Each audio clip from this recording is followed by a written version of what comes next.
Here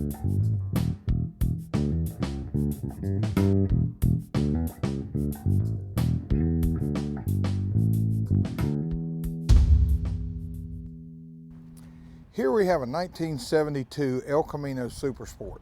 This car was purchased by a friend of mine 21 years ago in early 1990. The purpose of this video is to show the original hood pin set which Ausley Chevelle parts sell, and as far as we know, we are the only ones that sell the original style hood pin kit.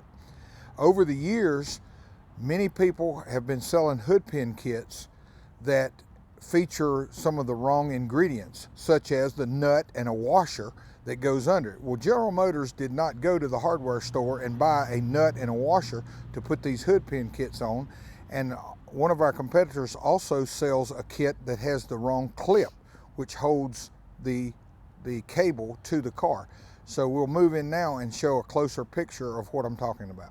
Okay, here you can see this is the original hood pin that was on this 1972 El Camino. As you can see, the nut has a washer that's built into it, just like the nuts that Ausley sells with a serrated edge on it.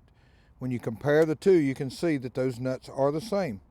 There was one on the bottom and one on the top, and as they were screwed down together, they created a common bond.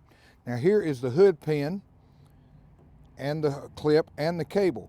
Notice this clip. This clip is correct for 1970 to 72. Some of the hood pin kits out there on the market today have a brown, much larger clip, which is incorrect.